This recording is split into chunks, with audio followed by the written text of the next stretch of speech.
before secondary school, I was always the kid that was involved with things. I loved the sports, I loved the schoolwork, I was good with my teachers, I had a lot of friends, life was going well. But then, secondary school happened. I went from normal boy Max to this old big lump.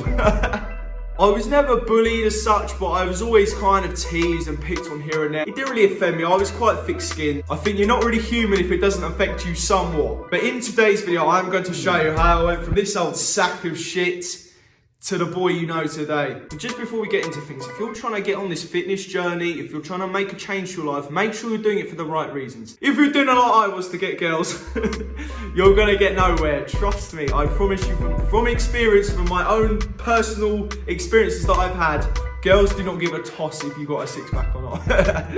Once I was doing it for myself, not to impress the bloody fit girl on the school ground. That's when everything started to take off to me. I really got involved with my training, my diet, and everything started to fit into place. No matter what shape you're in, no matter what your physique is, no matter what you look like, everyone is going to have an insecurity. It's normal, we're humans, that's our defense mechanism. Because you have an insecurity, doesn't mean that you're bad, doesn't mean you're ugly, doesn't mean you're necessarily overweight. It doesn't mean that you're all these things that are in your head. But try not to be too hard in this process, because the only thing you're gonna gain from that is just more self-loathing, and it's really not good. Right, so enough of the sad wow-wows, let's fucking get into it. Now, I just want to tell you that I am literally the king of inconsistent. I have done this body transformation about 1,000,000 times before. This goes to show that no matter how motivated you are, no matter how inspired you are, there's always things to do in life. Right, so now I've given you a bit of history, let's get to it. Rule number one, the most important thing, diet. To lose body fat and to get in shape, you have to be in a calorie deficit. Essentially, this means you're moving more than you eat. It means that you're expending more energy than your body's taking in, okay? In simple terms, moving more and eating less. But my body, to survive every single day, do my day-to-day things, working, training, walking, everything I do, is about 2,800 to 3,000 calories, just to survive. That is known as my maintenance calories. If I eat these calories, I will not gain weight, nor will I lose weight. So if I want to lose weight, I have to go below those maintenance calories. So usually the deficit can be anywhere between 200 to 500 calories. So for me, based on my expenditure, based on how much I'm moving a day, for me to be in a calorie deficit, I have to be at 2,200 calories. That means that I'm eating less than I'm moving. So because I'm eating less than I'm moving, the source of energy for my body is the small amounts of food I'm eating within the deficit, but mainly the fat on my body. I'm going to say that again because it is rather complicated. Because I'm eating less food, my body has less energy coming from food itself, coming from an external source. Therefore, it has to use the fat on my body, the main energy source on our body, to help my body function. Then that doesn't just mean training. That means for my brains to send signals around my body to digest food. It's every part of my body's function. Now, within this calorie deficit, I need to make sure that my protein is as high as you can. That is your most important thing, high protein. Strictly speaking, you don't need to worry about fats and carbs. Protein is your main concern. If you're under your calories and you're hitting your protein, you are inevitably going to lose weight. Now, talking of tracking, I track my food and my calories on an app called MyFitnessPal. You probably may have all heard of it. But essentially, all I do is I log what I eat, and at the top of the screen, it will tell you how much calories you have remaining. Keeping protein really high means that your body is going to have the most efficient and effective recovery it can, but more importantly, is keeping you full for longer, which is the most important thing on your diet. It's that you're saturated, that you're full. If you're a girl and you're thinking, oh, but if I eat too much protein, will I get more muscly? No. Your rates of muscle growth are actually depressingly low. You'd have to be eating a very high calorie diet to put on any type of substantial muscle mass. I cannot stress that enough. I get this question all the time from females. For a female to gain a lot of muscle, to get bulky shoulders, you have to be on a very high calorie diet. Please do not worry about getting too bulky. I don't know who's ever got too bulky from being in a calorie deficit or eating too much protein, okay? Don't worry about it. Now we're smashing through this, but on to training. Now my training is suited to what I do. Obviously, I'm very much into my martial arts, so for me, this is how it works. I tend to do a 3-day work, 1-day rest split. So for every 3 days that I train, I have 1 rest day. Now for my first training session, it is a push session. So that means I'm going to train mostly my upper body, okay? So my chest, shoulders and triceps. That's how it works for me. It might not be appropriate for you. You might have a different goal. Now for my push day, my top exercises are as follows. First of all, the press up, okay? Very, very easy to do. There's lots of ways you can regress this to make it easier for you. So knees, but ultimately what you're looking for is that really slow squeeze as you push up. Secondly, the bench press. Very important, when you bring the bar down, you're doing it nice and controlled.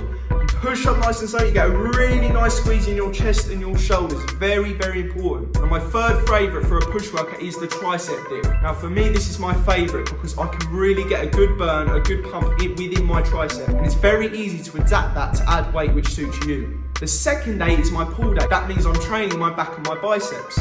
Top exercises for a pull day. This is probably my favourite exercise ever, is the pull up or the chin up. It's such a good way to activate all the little muscles down the side of your back, all the way up your biceps, down your lats. It's very good for activating those little muscle fibres that really constitute a good looking back.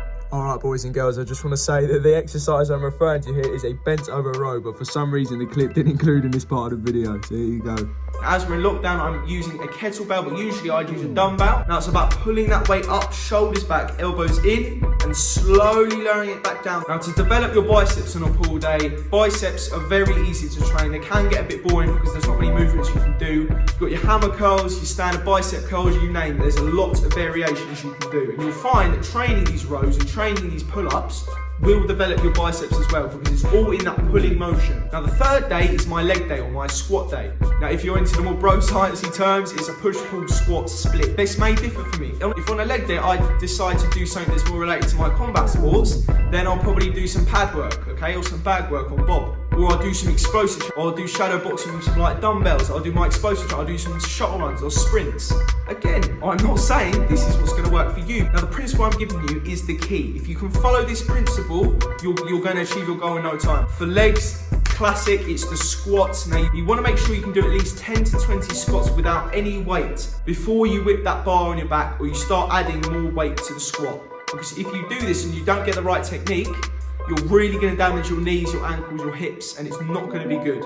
Now, cardio, probably the most controversial factor of losing weight ever. Personally, if I'm going into a cut, if I'm trying to lose weight, I do not do cardio straight away. I ease into it. I'm about 8 weeks into my cut now, so my cardio is a lot more frequent than it was at the start. So if I can help it, I try and do 20 minutes to half an hour every single day. Again, if I'm not feeling up to it, I'll miss a day, it's fine. You can always pick yourself back up. If I can at least get 3 good cardio sessions in a week, I'm laughing. Cardio methods could be cycling, could be skipping, could be running, could be jogging, could be anything to get your heart rate going. Now this is going to sound very complicated to start with, but trust me, bear with me. The third point is your NEAT, okay? This stands for non-exercise activity thermogenesis. Now your non-exercise activity thermogenesis, we're going to call it NEAT, so saves me saying it over and over again, is essentially all the activities you do outside of your training. So for example, me walking to the shops, me walking my dogs, me tidying my room, that all accounts into your NEAT.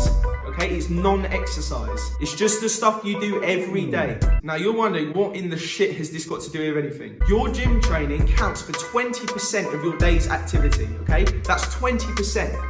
Your NEAT is the extra 80%. You're burning more calories in that 80% than that 20% block. Now I made the mistake very early on of not knowing what NEAT was. I'd lounge around all day, I'd be playing my Xbox, I'd still be eating clean, I'd still be training. I wasn't active throughout the day.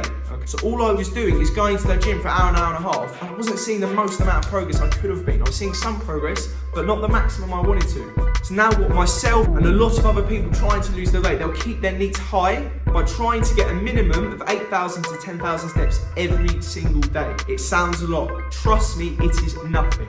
Ways to up your steps. You can park further away from the shops. You can take your dogs for a walk. If you're going to your local corner shop, you can walk the long way round. You can go on multiple walks throughout the day.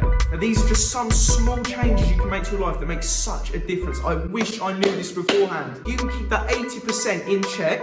You'll find that that has a bigger effect than training in that 20% block, if we're talking fat loss. Now we have actually smashed through that, but as a summary, okay, the 3 most important things you need to look at.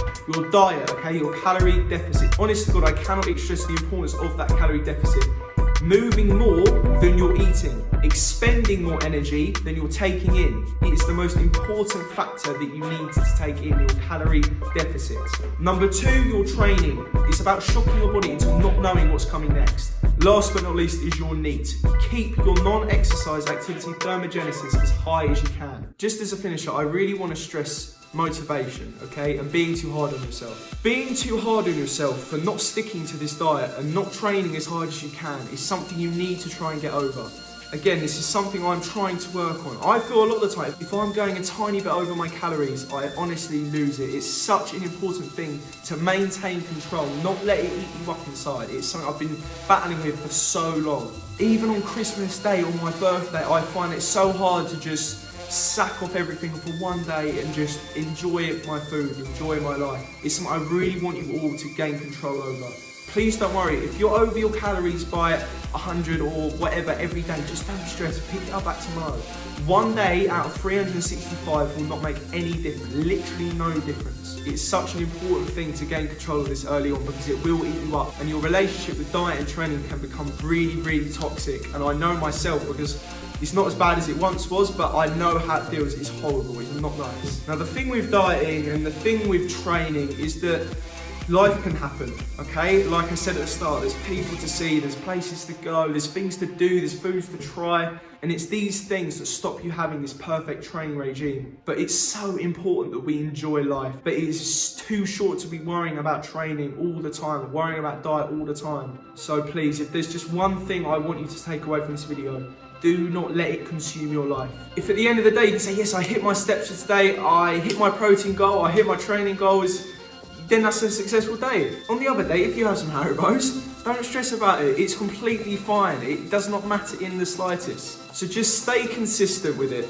Try and monitor it the best you can, because what gets measured gets improved. And the big other thing I want to get across to you guys, and a lot of my friends unfortunately have fallen into the trap of this, and this is the absolute bullshit products that social media influencers, you know, Love Island and ball bags are trying to flog to you, because they really, really are such bullshit.